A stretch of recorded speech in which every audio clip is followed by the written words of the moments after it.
We know that once a person is perverted, it is practically impossible for that person to adjust to normal attitudes. Put yourself in her place. Well, I just tried, but gosh, I'm too bashful. You call free speech an unholy act? Free speech. It's a beautiful concept that's been deliberately fouled up. Freedom of speech is now freedom of filth.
We hope you enjoy the show. Thanks an awful lot to Sylvia for hosting. Enjoy the briefs.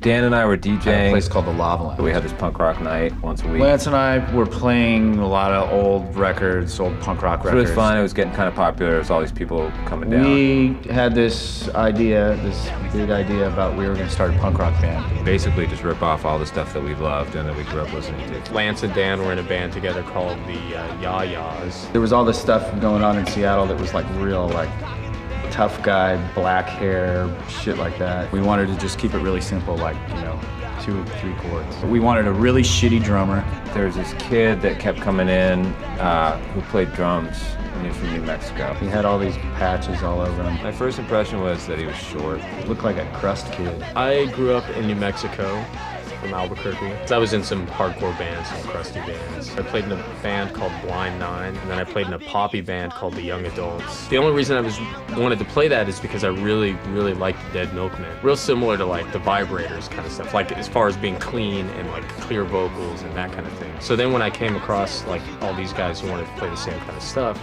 the first thought I remember was like, yeah, I'll get to do that kind of Dead Milkmen style band that I wanted to play. It didn't turn out that way, but I think we figured he probably wasn't very good. We didn't really know that many punk rock drummers. So the fact that he liked punk rock and he played drums was enough for us to give him a shot. Lance ran around Belltown going, we got a punk rock kid drummer. The 3 of us got together and started making music, but we knew that we needed somebody else.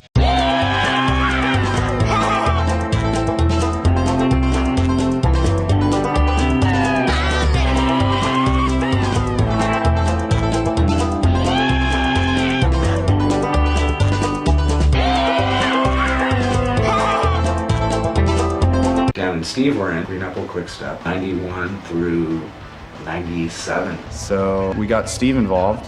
I joined the band in 1999. It was the kind of thing I'd always wanted to be a part of. Steve, I thought, was a freak. I think he actually showed up after playing tennis or something, so he had like a sweatband on. Immediately started singing about how he used to have crabs.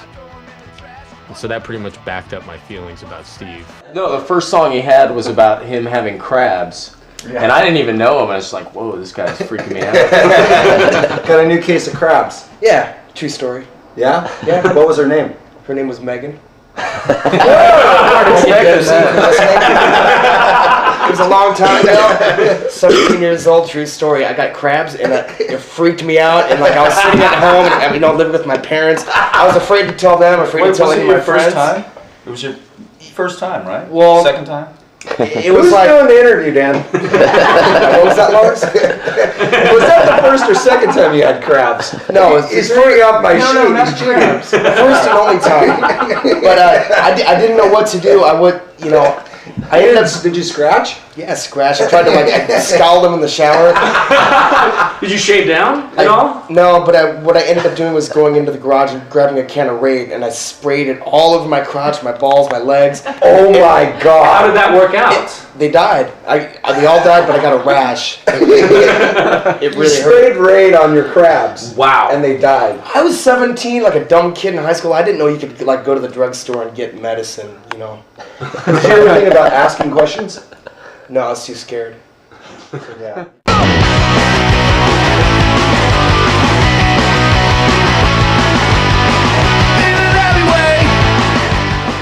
At that point, we started to really make a lot of songs. I don't think we had any idea what was going to happen. We just kind of bashed it out down here in the practice room and wrote a couple songs. I don't know what our first song was. It might have been Big Dog. Rotten Love and Pouring Weird and Where Did He Go? Just all right away we just had all those songs down. We didn't have a singer, and we weren't quite sure who was going to sing. I didn't really want a singer. I kind of was into the idea of all of us singing. Singers, they don't carry gear. They always have big egos, and they're a pain in the ass. They were talking about getting this guy named Sackett, who eventually became our tour manager / roadie, the Falcon. We had a 4-track and made Falcon sing on it. He was immediately eliminated from the running as vocalist. So we just all took turns singing. I'd start barking out some words on, some nonsense on top of the music, and then Dan would do it, Lance would do it, Chris would do it. Pretty soon we're all singers. In the parking lot, he would never return, they would never be caught. They look all around, still we go around. I got in, I got cross, I got sleep, I got drunk, lying in a garbage can outside of Camelback. A little boy man hold me down and takes the day to really bad, cause he took me in the yard, and I'm getting really hard. Your wild is not me, I'm a rap to see what I see. Your wild is not me, I'm a rap to stay away from me.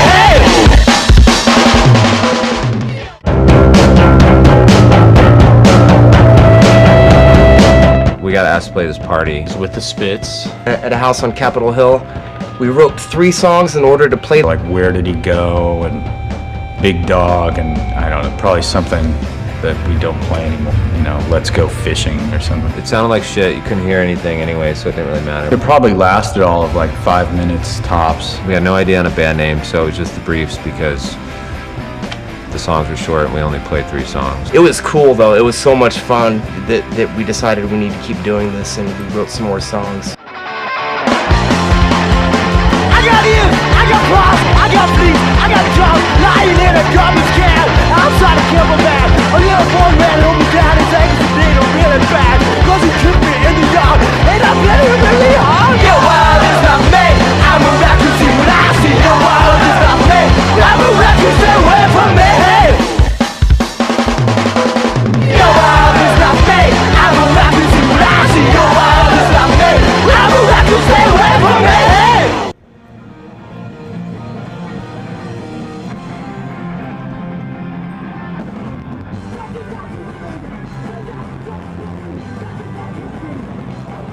Well, it's changed a lot. This is the old location of Gibson's, where the Briefs played most of our early shows. It used to be kind of a dive restaurant. A little stage set up here in the corner. Like 90% of the audience are actually people in bands. Spits who play here, the Briefs, Valentine Killers, Vaccines, Stuck Ups. At the time in Seattle, there was a lot of kind of more rock and roll bands going on. We were considered to be hardcore, and then all the hardcore kids thought we were garage, so we didn't really fit in. There's always been a too cool for school thing up here in Seattle. People take it so seriously. You can stick your head way up your jackseat. Emo, grunge, post-grunge, pre-emo, whatever. a lot of black hair, black leather jackets and stuff. So we bleached our hair and wore bright colored clothes and skinny ties. There was a lot of fire going on too, so we thought about throwing ice. It's nothing that we kind of invented, it was just something that we took from all the stuff we grew up listening to. I don't think there was any other groups that were really at all like the Briefs in Seattle, and I don't think there even is now. Those early shows at places like the Gibson House, Seattle, felt like for the first time in a long time like it was pretty fresh. Right away we got like this little bit of a following. We'd play a show and get more than 10 people turning up.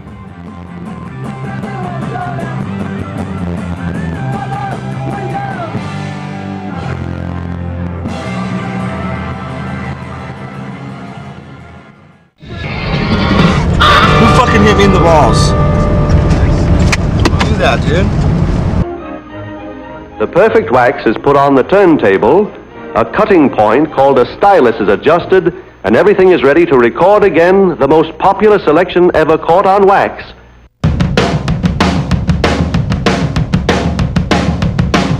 I'm poor and I'm weird, baby. You got no time for me. I'm poor and I'm weird, baby. You got no time for me. I'm poor and I'm weird, baby. You got no time for me. I'm poor and I'm weird, baby. You got no time for me. I'm poor and I'm weird. I'm getting rid of all my second. I used to have some money, but my alter ego's man, and I was talking to Atlantis and it's something out of mouth. Think about donkey. I was talking to a raw thing. The older I get, it's more apparent to me every day. Hey, hey, hey, hey. Pain in my head when I was just a little kid. Poor and Weird. That one seemed pretty good, so we decided to go record a 7-inch. And we picked Kurt Bloch to record it. Which mainly consisted of him just saying like, sounds like a record. Every time we did a take. I think I was kind of impressed that the songs were a little weird. And we picked Egg Studio, which was a little basement studio. I was scared shitless because I had no idea. I'd never really done any major recordings, and that was pretty major for us. So we did Poor and Weird and Rotten Love with Kurt Bloch, which was really, really fun. I think we did a couple of takes of Poor and Weird and maybe probably 4 takes of Rotten Love. I remember it to be very fun and pleasurable and easy and a good time. We did this goofy cover where we taped ourselves up and I don't know whose idea that was. It might have been Lance's idea because he's into that kind of stuff. Somehow I ended up getting put on the floor. Our first 7-inch was on a label called Cut and Run Records, and that was what we mailed out to clubs and gave to clubs and bookers, you know, to try to get shows. At some point, the guy who was running this label, it seemed like it just was kind of crumbling. We wanted to be a part of Dirt Nap because they were doing some really cool Northwest stuff. I love Dirt Nap. If it wasn't for Dirt Nap, we wouldn't be where we are now. We worked hard, they worked hard, and it worked out.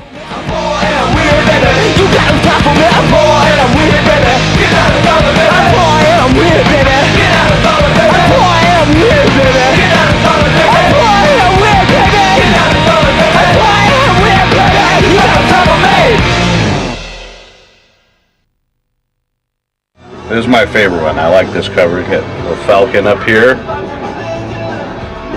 Guy's cruising. Lance got his granny hat on there. And here's what it says on the back. Hey, you dirty punks. Life on the road.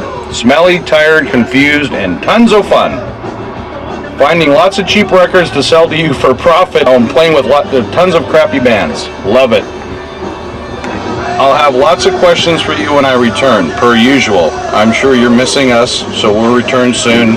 We've seen a million faces and rocked them all. Love and sloppy kisses. Lancer and the Briefs. When we did that single, we actually decided that the 2 things that we wanted to do, I remember having a sit-down talk and we were like, we're going to tour and we're going to record.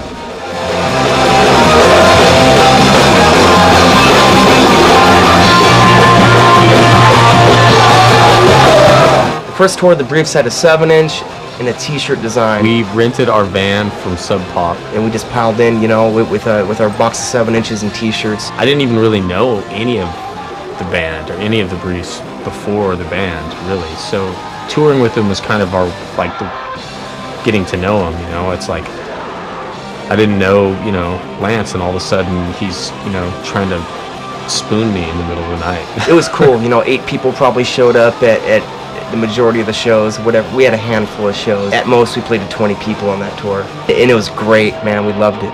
Loved every second of it. When you're starting a new band and you're fresh and just excited to be doing it, it doesn't matter how many people show up.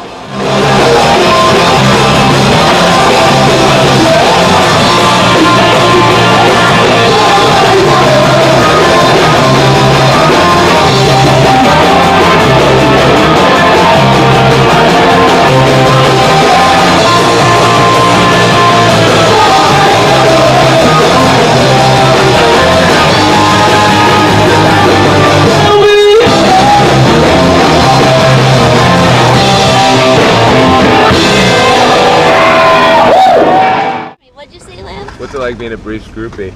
I feel scared. Hello. And I feel like, I feel scared. And You just want people to hold you? yeah, I just want to be held by all of you naked. Wow. In my beanie. In my Speedo, my beanie.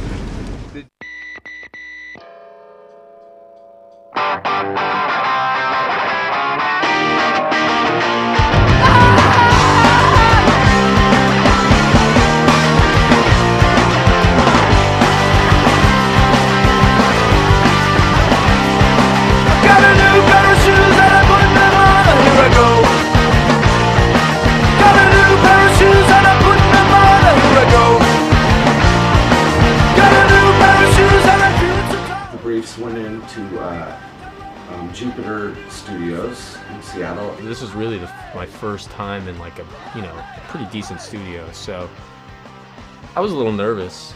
I was pretty mediocre. Which sounded great to us. I've worked my ass off trying to just keep up with those guys. The first day of drums, I was so hungover, it was unbelievable. I felt like I was going to puke for the first 3 hours. Chris had just progressed as a drummer. I mean, he was hitting much harder, playing was more solid, and he was playing, more confidently. I remember Lance and I sitting there telling Martin, like, make the drums sound worse. We were just like, no, it sounds too clean. It sounds too nice. Just make it trashy. And I think we actually got him to let us turn knobs ourselves. The mixing wasn't so much fun. No one wanted to commit as to what really should be the final level on stuff. We did take a little bit of time to make that record. It was, does that sound good to you? It was a couple shrugs, then I guess so. I think we spent most of our time trying to learn how to sing. There's a certain kind of energy to that record. There's a vibrancy to it, and also the strange thing is there's a kind of like a nice, crispy clarity to it that is not easy to get. It's a pretty great first record. I'm a fan, for sure. So we asked Ken at Dirt Nap if he would be interested in putting it out for us, and then we just went on tour right away.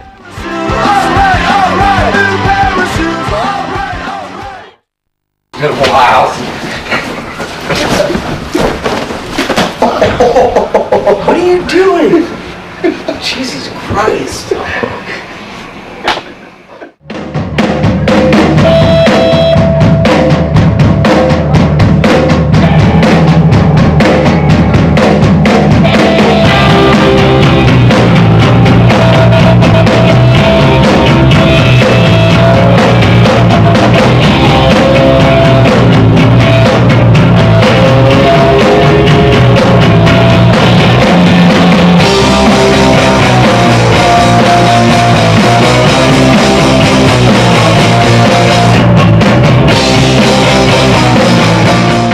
The first few tours, we went down the coast in whatever car we could get. It was pretty sink or swim.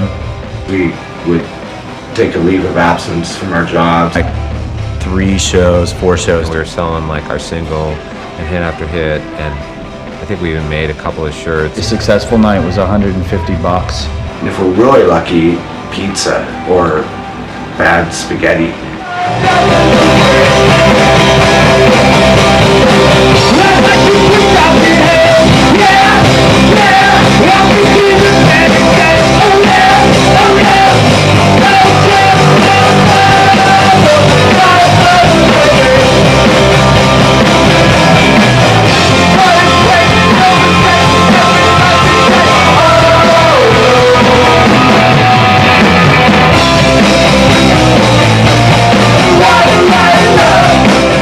Influence on I think all of us was the Southern California punk rock. So even just being in Huntington Beach or whatever, was just oh yeah, talk about this in the Vandal song. Some influential people came out to like the Linda's Doll Hut show, like TSOL. Reminded me of Lena Lovitch.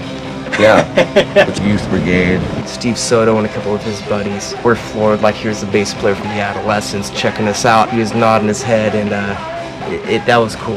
It seemed like the crowds were definitely enjoying it. We started to get a little bit of press. We got written about in the local paper. Magazines like Hit List, Maximum Rock and Roll, which was super cool, I think, for all of us, just because when I was a kid, those were the magazines that I kind of like studied.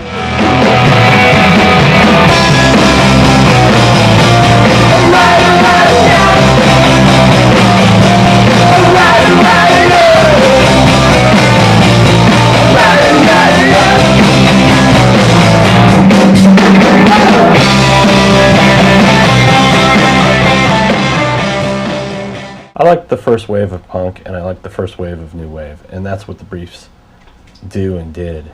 And it was absolutely fundamentally the music I loved, and from the first note, I felt like this was the first show I'd been to.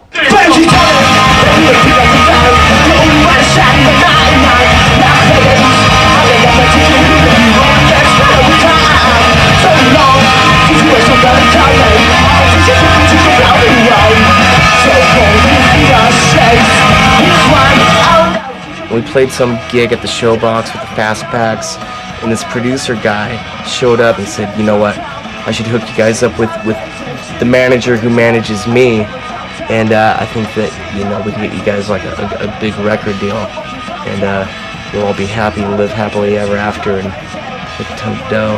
He hooked us up with this guy, Eric Gotland, swell guy. It was interesting because his background wasn't too punk rock. His history was managing some bigger acts. I'm a businessman. I'm in the music business. I don't really represent things on the basis of personal taste. I represent things on the basis of whether I can make money or not. The Briefs were so what I loved from my youth that it was impossible for me to make a clear decision. He says, I'm going to get you guys a record deal. And you're like, sure, whatever. yeah, you're going to get us a record deal. We'll go along with it. We just wanted to tour and record, so if he could help us out, that'd be great. They did sign up with me, and I started managing them, and was ushered into the world of Briefs decision making, which is about as difficult as a Berkeley vegan commune. And every decision is not only required to be unanimous, it's required to be painfully hemmed and hawed over until it's just dead and nobody wants to talk about it anymore. I wasn't trying to find a marketability for the Briefs. I was trying to figure out whether there was a marketability for the Briefs, because the Briefs couldn't be messed with. But the question came down to who's willing to take a chance on a corpse breathing new life.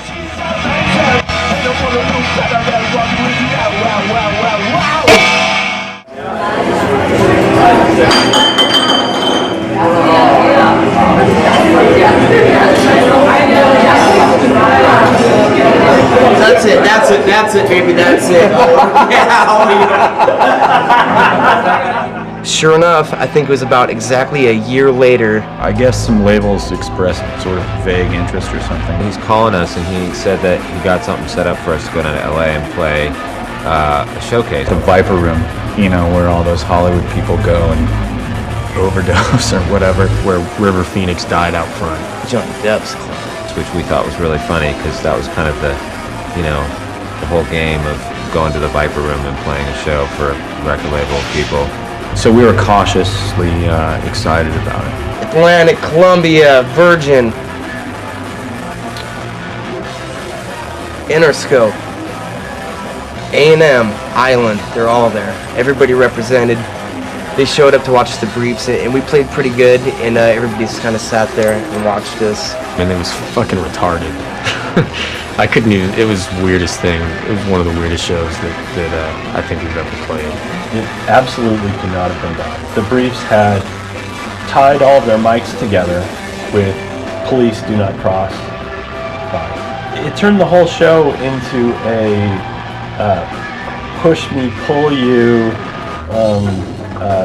troop of dogs on leashes. I think inside we were all kind of laughing about the whole thing, and we didn't really have any high hopes about what was going to happen. The feel and the spirit, and all of the feel and spirit, of the early punk era. Everybody there caught that fire. After the show, We did the whole kind of game of shaking hands with everybody and all that shit. our manager said, well, I'd like you to meet these people from Interscope Records. There was this kind of mousy lady all coked out of her head, and some like guy in a nice suit. And they said, why don't you come by the office tomorrow and we'll talk. I'd like to sign you guys.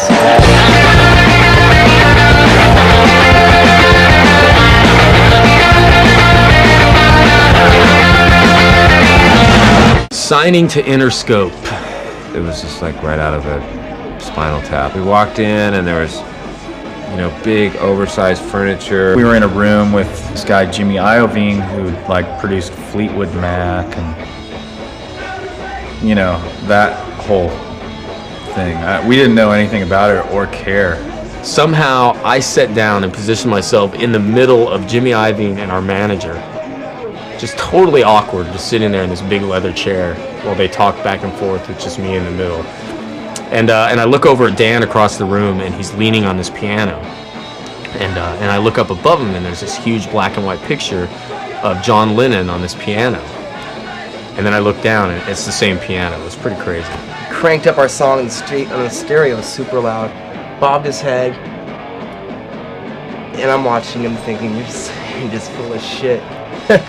We had some lawyer that had no sense of rhythm, that was just kind of like playing on his fucking, you know, cell phone or whatever. At the end of the meeting, he said, yeah, I want to sign you guys. So we're at this point where we have the option to do a major label record deal, and you know what happens then? You throw like your punk rock credibility out the window. In the end, you know, when you get offered money like that, it's pretty difficult to say no. We were touring, all sleeping in one hotel room, stinky van, and we still wanted to kind of be a punk rock band. That's all we wanted to do, but the money definitely was an influence. You have someone giving you the opportunity to get paid, you know, every month to stay in hotels and go on tour. I don't think any of us had really any delusions about having some huge shit on the radio, at least not at that time. I think we knew that if we signed to a label like Interscope, we'd be labeled sellouts. But it's not like I'm killing babies, you know? I'm just getting paid to do something I like to do, which, as far as I'm concerned, there's nothing wrong with that. You know what? We all had shit jobs, and we were trying to like hold on to our jobs and manage to go tour. And we're living hand to mouth, so we took the money. So we can go tour some more and record. It was weird. I didn't think that I would ever be doing anything like that. And for a long time, I was real preachy about major labels. So you can call me a hypocrite. But I did it for the money. Fucking A, I did it for the money. Fuck yeah. I didn't want to work, you know? We didn't get that much money. And then we toured a whole bunch because we had a little bit of money behind us. You're in for quite a surprise. Something for nothing, but nothing's for free. I like the twist off your head. Yeah, yeah, I think you look better dead. Oh yeah, oh yeah. No change for someone, not someone like me.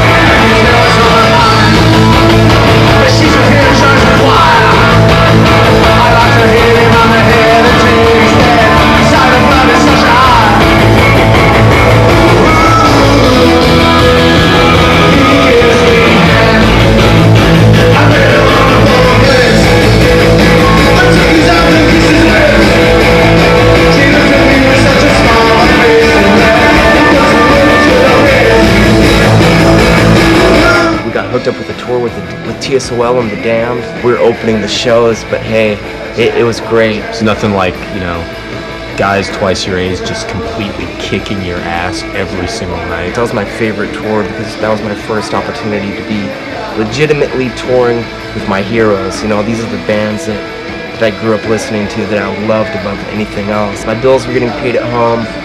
We were like eating 2 burritos, buying premium cigarettes, Red Bull, like all the, you know, the fine things on the road. And then after that, it just all went to shit. Things began to become more and more difficult. with Interscope? Our A&R person was interesting. She would come up to me and talk to me for a long time, and then we'd see her a week later, and she'd come up to me again and be like, wow, when did you get glasses? It's so great. How long have you been wearing glasses? Forever. The thing about punk rock, too, is like everybody has their own interpretation of what punk rock is based on what they listened to when they grew up or what they were listening to at the time.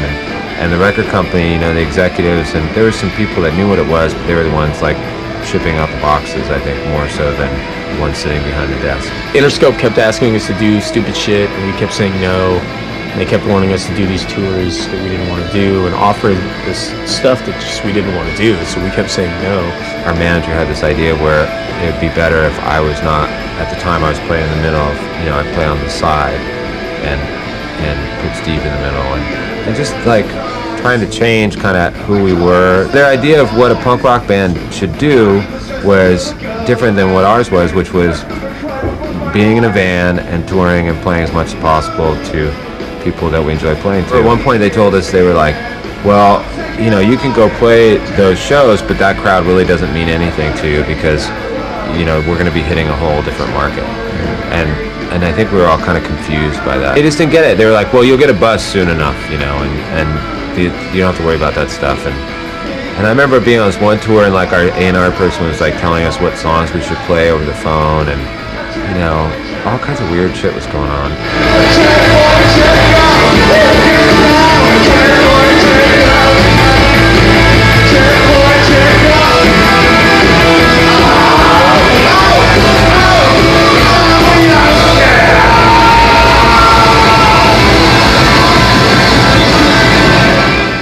Really, it's been really difficult tour because the briefs are so shit. Pretty much ruined the whole fucking tour. Where was the because of their ineptitude? They can't play their instruments. I've been teaching them every day how to play an E chord and how to do. What the fuck's this going on here? Blah blah blah. Milady. Blah blah. Oh, there's one now. Hey, you ugly scab. Were the briefs shit or what?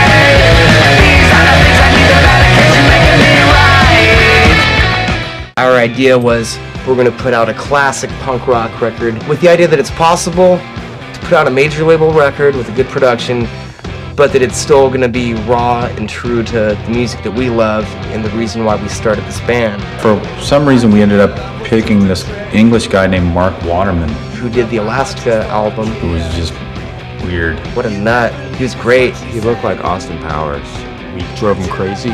It's cool. He was as quirky as they come. He's wacky. He was crazy. He was weird and we were weird, and so we just felt like that was a natural thing for us. Okay, here we go.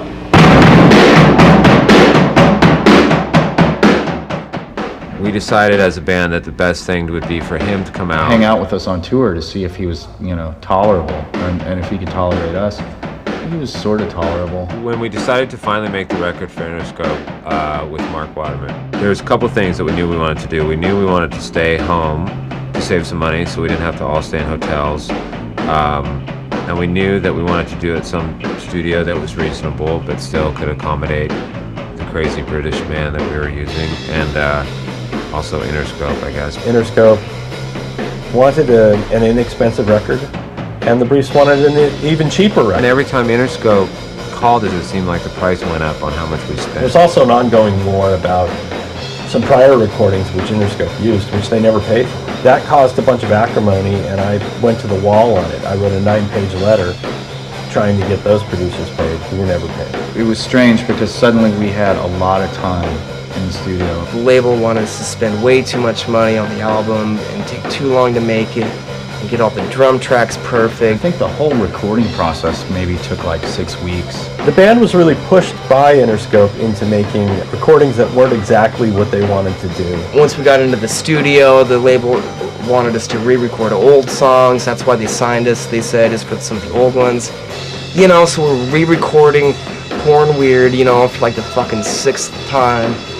The Soviet bloc of the Briefs just went into overtime super retro communism mode and were intractable in terms of making a record which would be, in their minds, a rehash. Although that ground got covered and we were drug kicking and screaming into the modern world eventually. He did things like make us do one song 26 times without being able to leave the room. The guy for it again, man.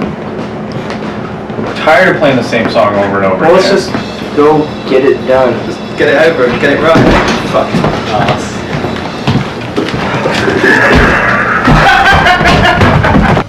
Just to the point where we're like jumping on the furniture and rolling on the It was ground. the first time we'd really had any experience with Pro Tools, you know, which we kind of all chuckled about, but I think we hated it in the back of our It minds. was not like any other record that we had made before as far as the process went. It was definitely less punk rock. The whole session was like a lot of waiting around, watching television instead of actually playing music. Interscope left us alone to a certain point, but they definitely had ideas about what we could and couldn't do and what should be first. And, you know, I mean, it was real typical label stuff that you even get at an independent label, but it was just a little more heavy-handed. Not all of us were on the same path mentally. I know I wasn't. You know, I got influenced by what other people said to me about like, oh, we're gonna make this and it's gonna be on the radio.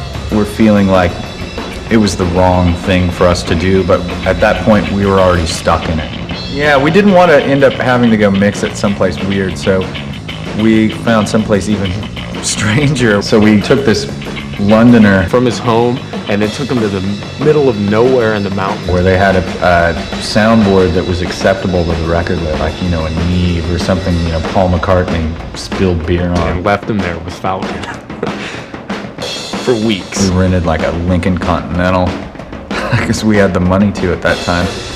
And we would drive up there and visit him. Falcon's idea of food is like basically anything and everything that you can buy at a 7-Eleven. They were living off of you know, like noodle bowls and Pop-Tarts and like Cheese Whiz. There's those postcards with some old 50s movie or maybe book about smoking pot where it's like Wasted or Stone or whatever, and it's got the guy all.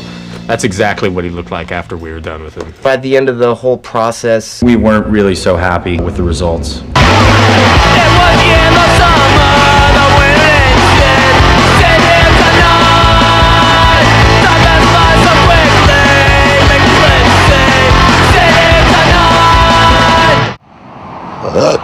Yeah? Tell Jimbo what Europe looks like. it's like every other place in the world. Dirt, grass, a couple trees, concrete. That's pretty much it.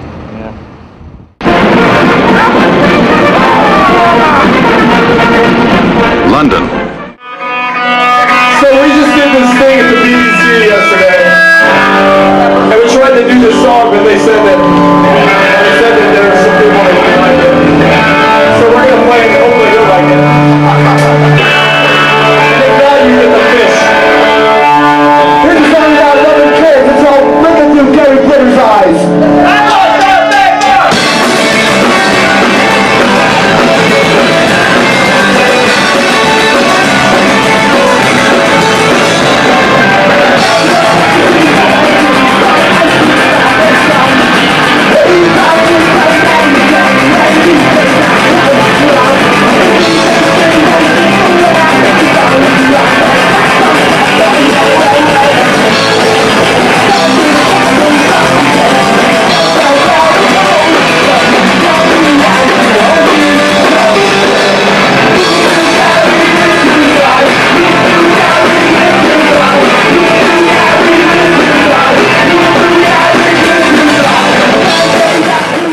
we never, ever in a million years thought we were going to go to Europe. It was mainly England. I just remember it being really cold and raining. They did a couple shows in London that were their own, which Interscope, Universal didn't even bother to attend or see. Huge, packed out, wonderfully attended shows with people coming out of the woodwork who had spider tattoos on their neck from the first go-round of punk, who saw this as the second coming of punk Christ. The shows that Universal set up were ridiculous. Just completely to the wrong people. They were with what would be the equivalent of a James Taylor in 1977. Wrong venue, wrong place, no understanding of the audience, no understanding of the punk. Couldn't have been really any worse for us.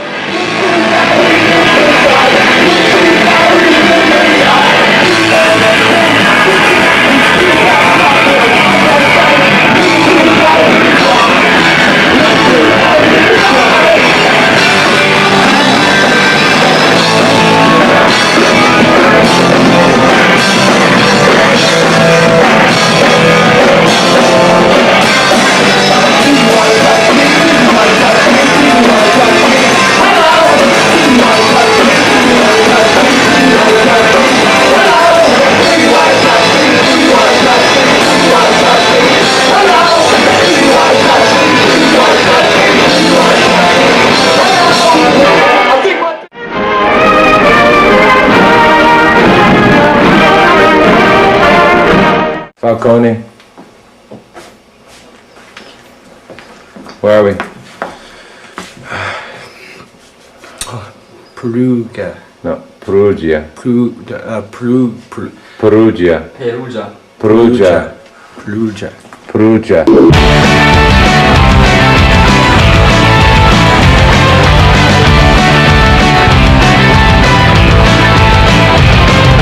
Touring in Europe is great because it's Europe. We went over to Europe. We hooked up with this booking agent that the real McKenzie's hooked us up with, and his name is Moody, which means mommy.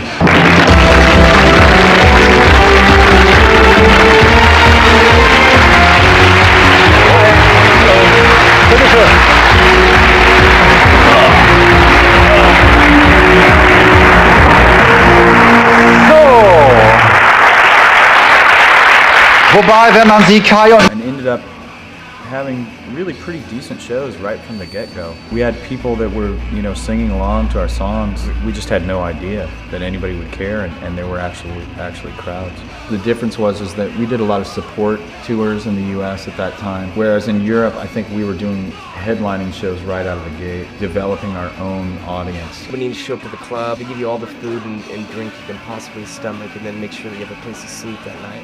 Just like a real hospitality that you don't really see in the U.S. very often. The majority of the clubs in the United States, when you're done playing, they're like, all right, get out of here. Here's here's the pay we agreed on.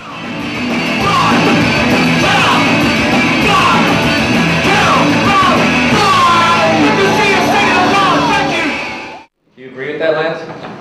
I don't know where I am. Great. And we're getting ready to do the big rock show. Super fantastic. Super fantastic. Super cool.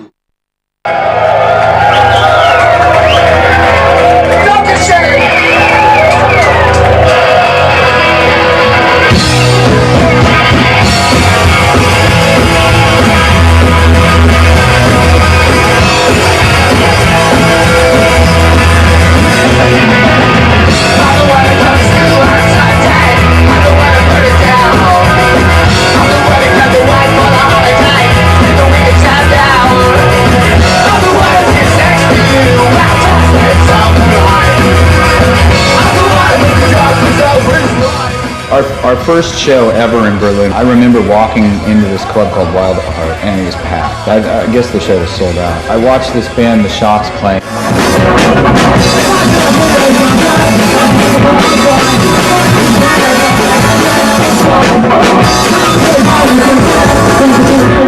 mean, it was a three-piece, and we all were just completely floored by it. They were doing something really similar to what we were doing, and doing it really, really well.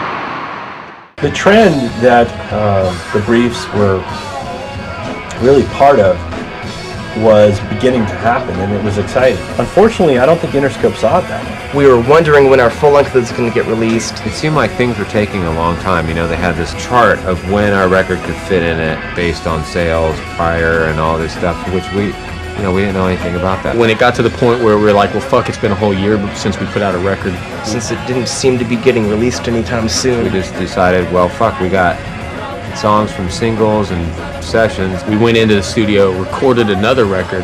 Asked Ken if he wouldn't mind putting out a new record by the Briefs. And put it out on Dirt Nap without telling Interscope. So we could continue touring, because that's what, we record something and we go tour on it. And that's kind of why we called it Off the Charts. They didn't care, they figured, again, it's not the same audience. One song on there that I like a lot is a song called Susie, which was about Dave from Dirt Nap getting hit in the head with a hammer by his girlfriend. There's two little hits at the very end. It's sort of like and we wanted it to sort of simulate the hammer.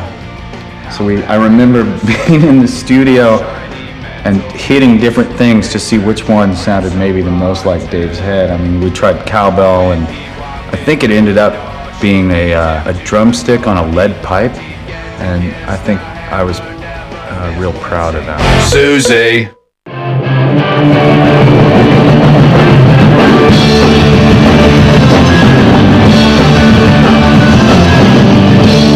So we finished up Off the Charts and we went straight back to Europe. We were having great shows and things were going really well. We played a show in Hamburg and two of the guys came to the show. We were like, okay, Die Totenhausen, fine, yeah.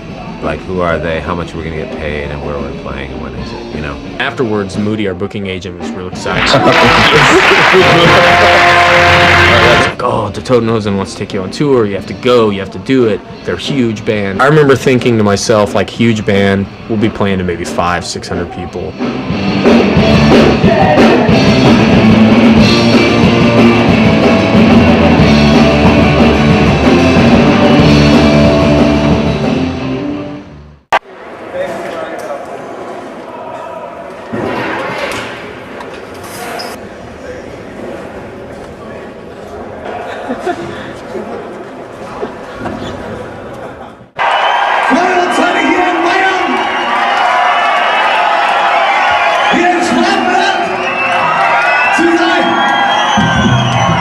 Ihr seid bereit für eine lange und laute Nacht. Wir haben ein paar Freunde aus Amerika mitgebracht. From Seattle, USA, weighing 650 pounds, The Briefs!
Little did we know that Die Totenhausen is like the fucking Rolling Stones of Europe or Germany. Like Aerosmith, huge. I think the smallest one was 5,000 people. The biggest show we played with them was 16,000. We had no idea that the shows were going to be as big as they were. And those guys are super cool. The drummer Baum is the drummer for the Boys. It was just us and them. Playing to all these screaming fans, I mean, they were waving flags in the air. It looked like a war zone. The singer, Campino, would have to come out each night and introduce us because we were told that if he didn't introduce us, that they'd just boo us off the stage. It was scary, playing in front of that many people on this giant arena rock stage. Like, what do I do now? Like, run back and forth? Like, should I get my knee pads? We were also told that whatever we do, don't stop playing. They told us just keep playing. So we would go on and do 30 minutes a night. The second show we played, maybe somebody stopped to breathe or take a drink of water. And we started to hear in the background, they were chanting, you know, Hosen over and over again. That was really scary. We play at 8 o'clock sharp, 8 to 8:30, and then just eat. 4-star catering every night. And party the rest of the night. Hopefully we'll get to play with the boys someday. Bomb. We go from playing Gibsons and the Doll Hut and clubs like that to playing to 10,000 screaming Germans at these stadiums over in Germany. Something that we've never done before and we haven't done since and we'll probably never do again. Which I wouldn't trade for the world.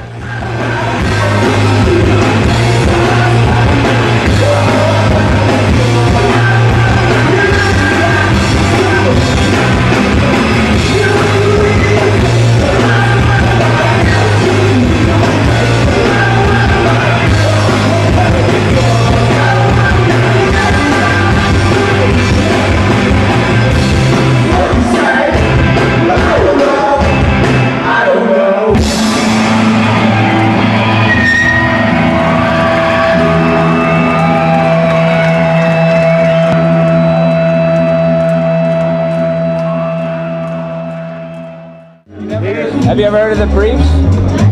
The Greek? The Briefs? The Greek? The Briefs? Greek? Nope. What? The Greek? No. The Briefs. The Briefs? Briefs. Nope. How you spell it? B-R-I-E-F-S. Briefs. No, Briefs. Briefs.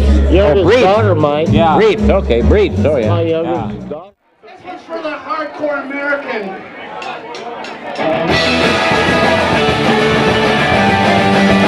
We Americans, dude. We Americans, yeah. We Americans is positive. We don't know if we should. We Americans is coward. We Americans love. And now we can't stop. Not even there, they're trying. Cause he's a bad side. He's a bad side. It's a national day. It's a national day. It makes no difference to me. It's gonna affect my religion.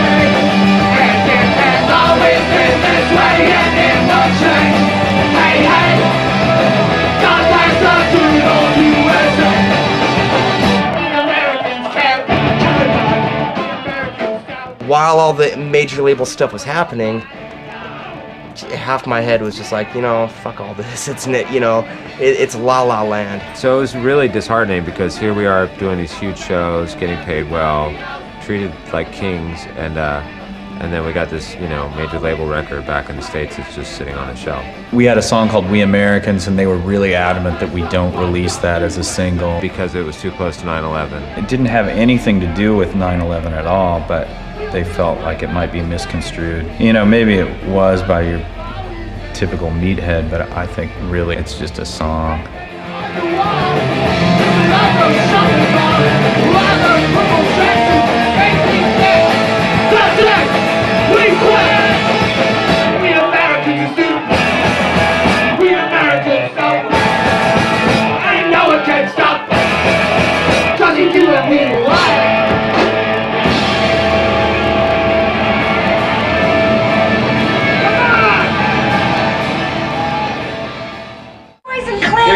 Thanks. Oh, so my brother Ratso's a drummer in a punk rock band, and he loves punk because he thinks it can be positive. What do you love about punk rock, Steve? Well, because people get to jump up and down and spaz out and spit on each other, and it's just good energy. It's good fun.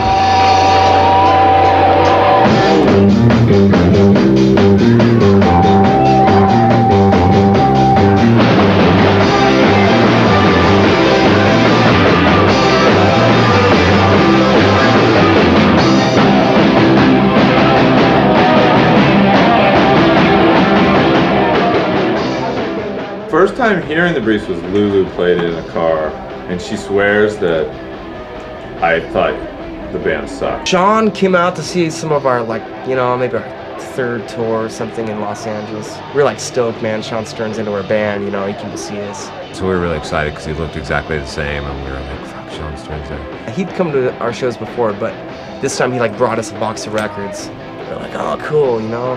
Check it out, an extra large Youth Brigade t-shirt that I'll never wear. It's mine. And he came up to us and he was like, when Interscope shits down your throat, you come and give me a call. We kind of laughed and we were like, yeah, that's cool, but thank you, you know, I think we're gonna be all right. Major labels and punk rock bands in general just don't work well.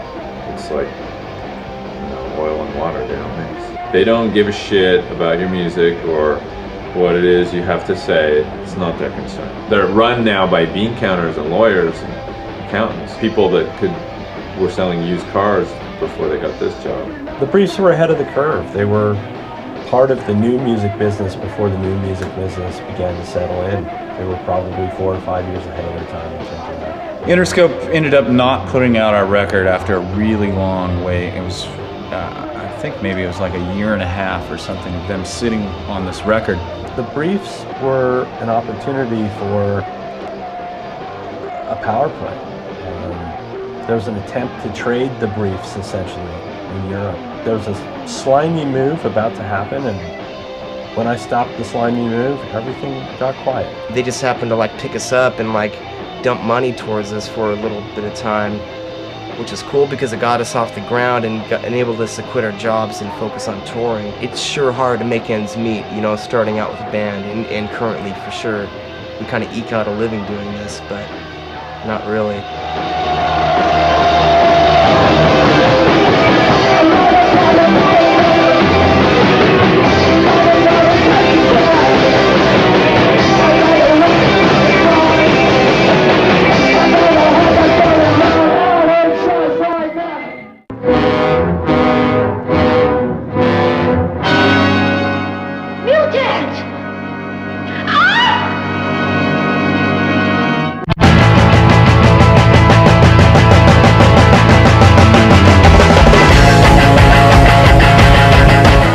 People that you speak with and you sit down in offices with from major labels, they're like aliens. You know, it's not like Sean Stern or Ken Dirtnap where you sit down and like have a conversation and you like know where that person's coming from. Yeah, you know, they're not really all that hip on the record.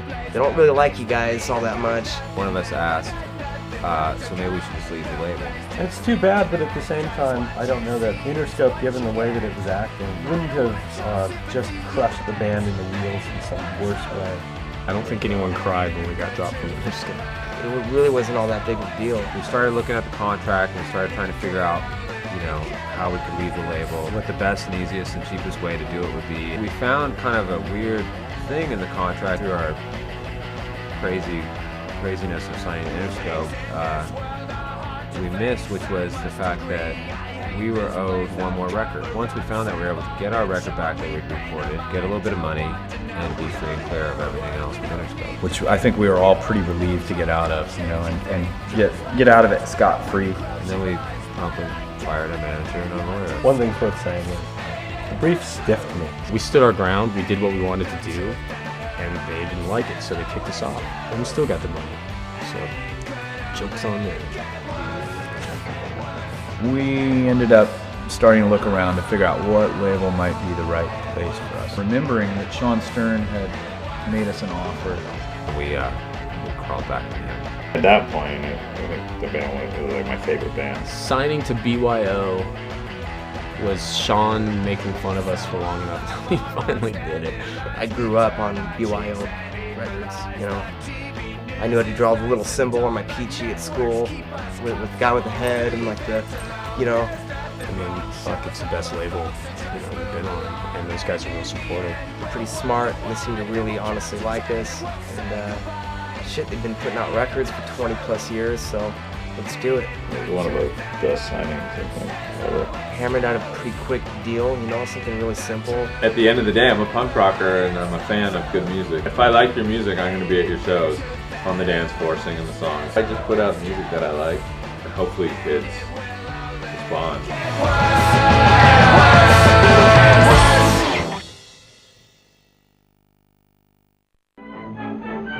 The vibrations of sound brought from the microphones pass through this cutting head to the stylus. The stylus, in turn, cuts the vibrations in the soft wax, records the poetic tones forever.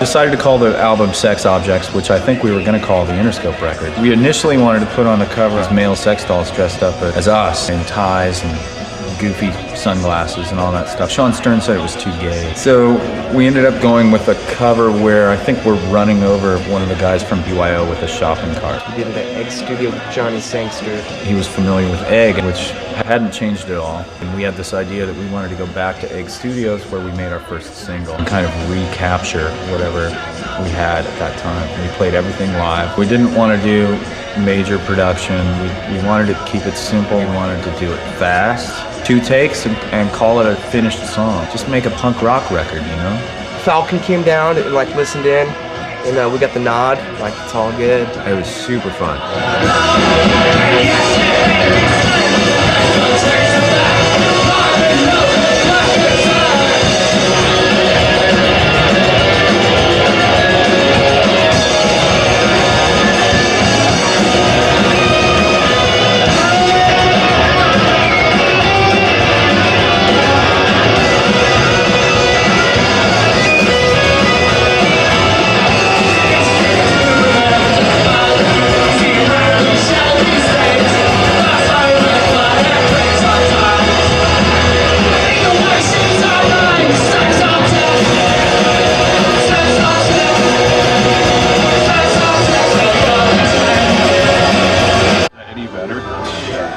No, it's just a dude. Oh, okay. Dude grabbing his thunder.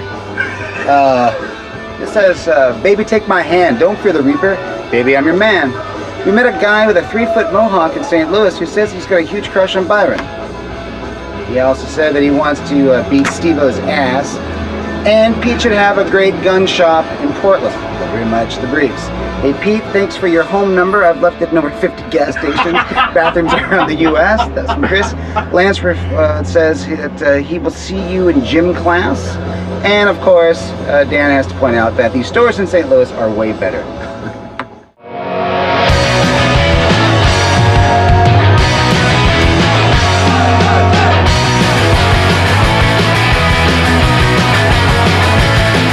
One of the things with the Briefs from the very outset was the fact that we were going to tour as much as possible. It's pretty tough to tour for, say, 7 months out of the year and then spend the rest of the time rehearsing, songwriting, or making a record. It really doesn't leave you a lot of free time to do anything else. It seems like we find ourselves in this situation all the time where, like, okay guys, get into the studio, make the record. The day after you finish mixing, hit the road. The first time it hit me really hard was this tour we did with The Damned and TSOL.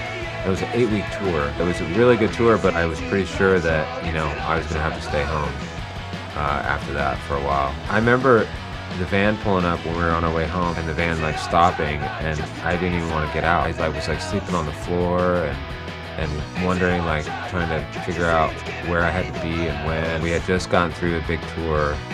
We had a break to do the record, and we were getting ready to go back on another tour. It was starting to take a toll on me. We had a tour lined up with the Real Mackenzies, a full U.S. tour that was going to last 2 months. Which we knew was going to be a brutal tour. That wasn't something that he wanted to do anymore. And I told the guys, you know, that I wouldn't be able to do it. He's a grown man, he's got responsibilities, you know, we all understood, but we had to do the tour because the rest of us were able to do it, and, you know, we saw the need to execute it. I don't think any of us really knew what was going to happen at that point.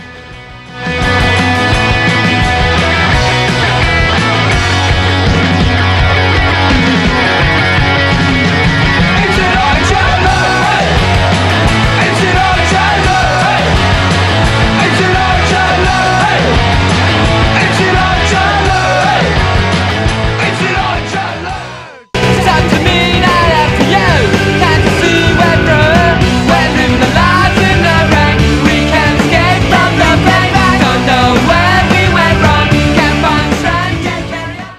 decided to get this guy to fill in for me, Stevie Kicks from the Newtown Animals. My favorite band. They're still my favorite band today. I love the Newtown Animals. Somebody told me once that they were referred to as the Canadian Briefs. I don't know if that's true. We were probably the American Newtown Animals. I got a call, and it was Chris Brief that calls me.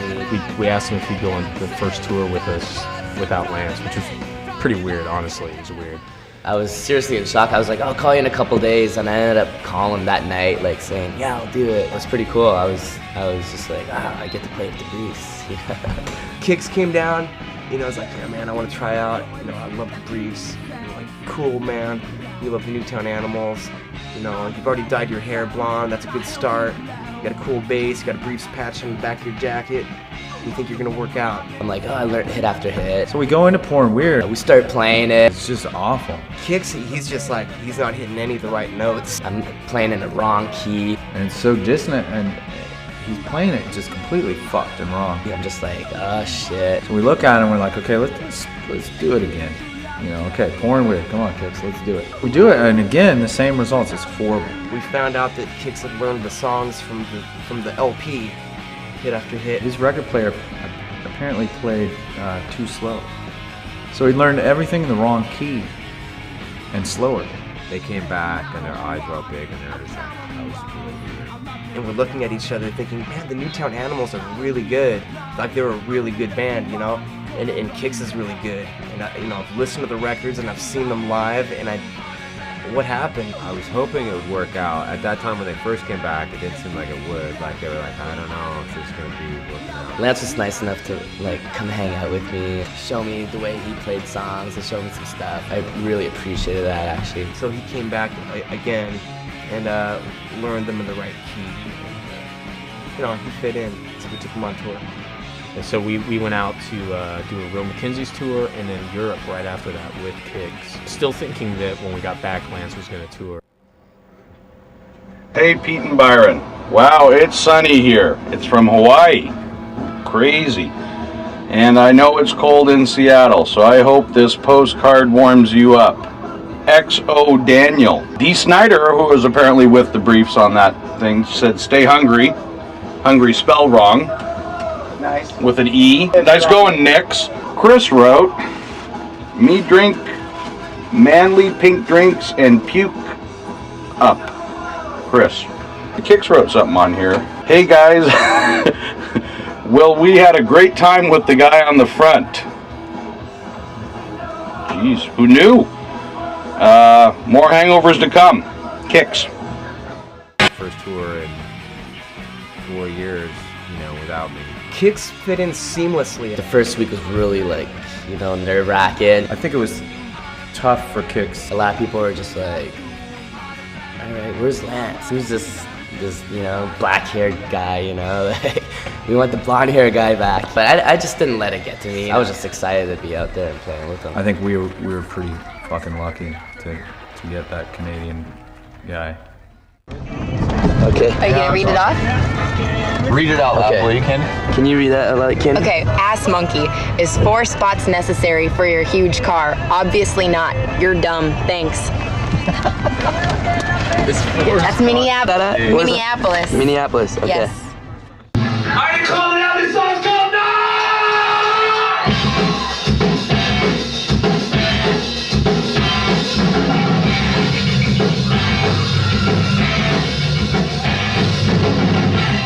They came back from the tour. There was another tour planned, of course. There was a show at Club Vera, and I really wanted to do that show, so I talked to the band about it. So they came, and I just jumped on stage, and we just did the show, and it was great. It was super fun. I had this feeling that if I were to go on one more tour, I probably would have left in the middle of the tour.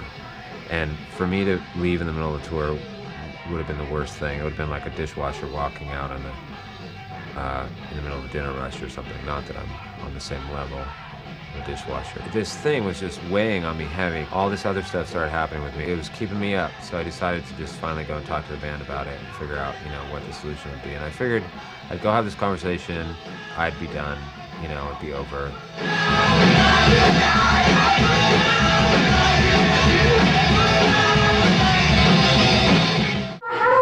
We just went, Kicks and I just went to the pet store the other day while we had the oil changed, and we hung out with a ferret. Oh, they're kind of distant cousins. pretty strange the ferrets, and we hung out with the bunny rabbits. Yeah, they're probably just. I think that could Very be cute. bunnies. Very cute. Oh, like me? Yes, well, something like it. Yeah. Let's see. Your fur's pretty soft, but the bunny maybe has you beat. Oh, I'll work on it. Okay. All right. Bye.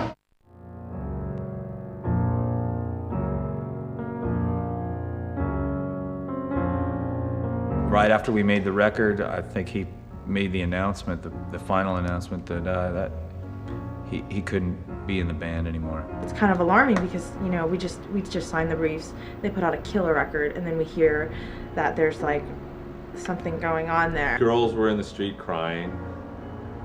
They were coming to the shows with like, "Where's Lance?" signs. They had Lance masks on. He loved the band to death. I don't think I had any idea of how much work was going to be put into being in the Briefs. I think the touring and the constant touring that the Briefs did and still do, I think it just wasn't something that was working for him anymore. It was pretty much a dedication of your life to this whole thing. I was a little worried at first because Lance was the guy who took care of a lot of this stuff. It's not just that Lance plays bass, Lance writes songs. The last thing I wanted to do was to affect the band in their progression of what the band needed to do. Plus, Lance was the personality of the band. Decided that Kix could fill in and continue on, and I just could do what I needed to do, and I'd still be a part of the band, and we'd kind of just figure things out. Hey, arigato. Alright. Konnichiwa, bitches. Okay, here we go. Okay. Konnichiwa. We're in Tokyo. Tokyo, yeah, by the way.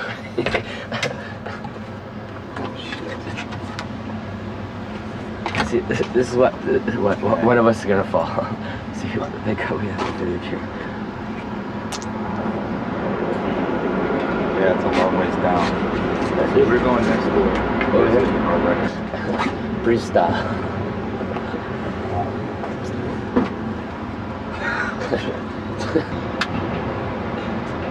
Stevie Kix, Tokyo. What? Stars. No problem. There's BYO right there. Arigato. Arigato. Arigato.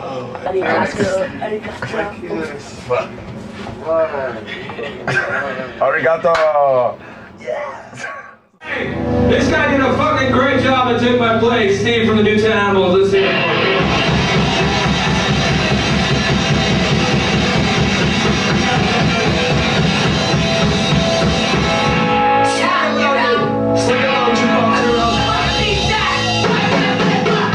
Pretty big shoes to fill. He's got big feet. And they're not even new shoes.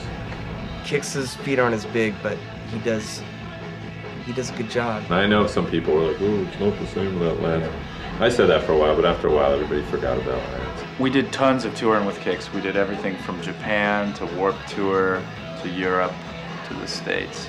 He's been in the band like a few years now, and I haven't run across another bass player who I think would fit in like Kix has. Kix writes very different songs than Lance would have written. Humble, happy to be doing what he's doing. Kix brought a new energy to the band, but he still fit everything. I just try and do my best. We're like best of friends. It was all kind of awkward and weird, but at the same time it made sense. My relationship with the band was rocky, but it's gotten better. It was the hardest decision I think I've ever had to make, but I think it was the smartest decision I could have made at the time. Who knows, maybe there'll be some reunion thing at some point, I don't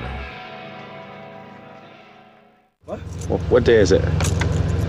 Today is Saturday. Saturday. Yeah, and we are where? Where are we? I don't know. San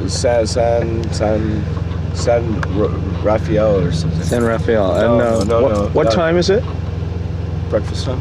Breakfast time, 10, and we're in a hotel somewhere. And anyways, if you follow this down, and you look down here, and you look down here a little more, and then you say, "Good morning, Stevie Kix." Stevie Kix. Hey, Bhagwan. Umbale. Good morning. Rise and shine. Did you hear about the Nigerian dwarf goats? They're making milk, and it's very unpredictable. Very unpredictable. It's a bull market.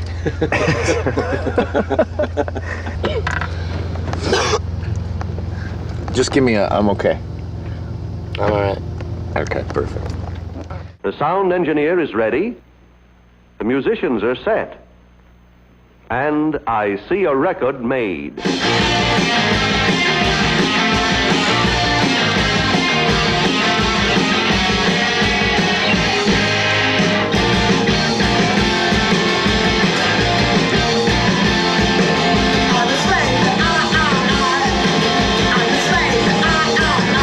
It's not like your first record or your first 7-inch, you know, where you're out to prove yourself. I think we've gotten to the point where we really care about writing a good song, you know, and like having it come across a certain way and retaining, you know, like the initial excitement of why we started the band in the first place. It's got to sound like a rough punk rock song.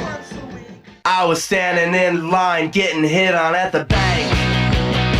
The machine that we did it on, because I decided it was going to be 16-track here. It's that old Ampex machine. Like, it's this bar, it's just, you know, it looks like it came out of a dump truck. My theory was that the limitations would be good for the record. It was the first record that we made with Kix, and we made this record.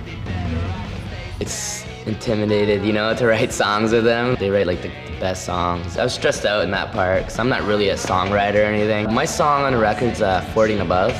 Such a great pop song. That song's about how I'm fascinated with older women. I've always liked older women. They taught me a few things. It's a true story, too. And hilarious because he means it. There's another song on that album that I sing it's Move Too Slow. Dan wrote that song. It was an awesome experience. I'm looking forward to doing another album. And Lance came and sang on one of the songs. If you listen closely on the song Genital General, you'll hear a very deep bow. And that's Lance Romance. So he technically is on every Briefs record. Bow. And he took pictures. And he loves to take pictures, that Lance. Because he's a photo guy. Sees things a little differently than we do. His eyes are like tiger eyes. The record turned out fucking great. And it sounds different, you know, than Sex Objects, so that was good too. We were worried about that because we like to make all our records sound a little different, you know, we don't want them all sounding the same.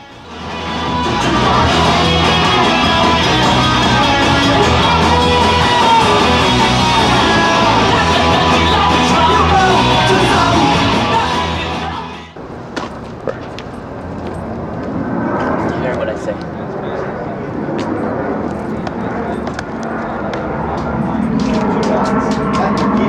Is anybody's here? Is anybody's? No? Alright. Thank you.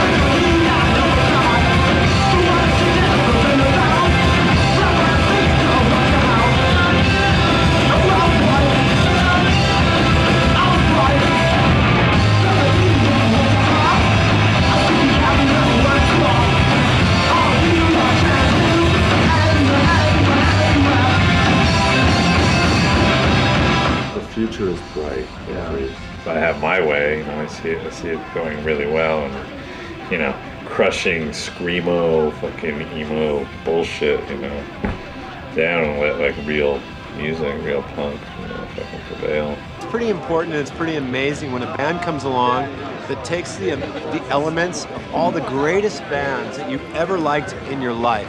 Whether it was The Clash, The Vibrators, The Damned, The Buzzcocks, The Pistols, and they bring it out and they twist it up and they put it in a blender with a fucking dead rat and they spit it in your face. And quite frankly, I think that's what the Briefs do. The Briefs should be all over the fucking radio. It should be huge. Every Briefs record to me is good. The new one to the very first one. I don't think I've ever met someone that didn't like the Briefs. The cool thing I liked about the Briefs that was the best is it just reminded me of how punk rock was when it started. There's no doubt in my mind that a lot of kids out there would love the Briefs who just don't know who the hell they are. I don't know where it's going, honestly, but it's certainly going, I think, much longer than any of us ever expected it to. How long has the band been around? If there's prison for people who don't pay their taxes, that's where I'll be when this is all over. I see myself living in Steve's basement. I hope we don't die.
I think I like dogs better than people.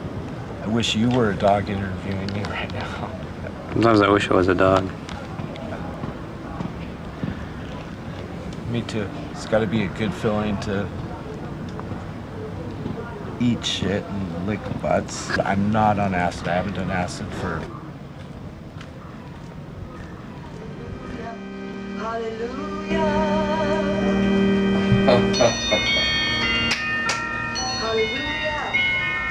Hallelujah.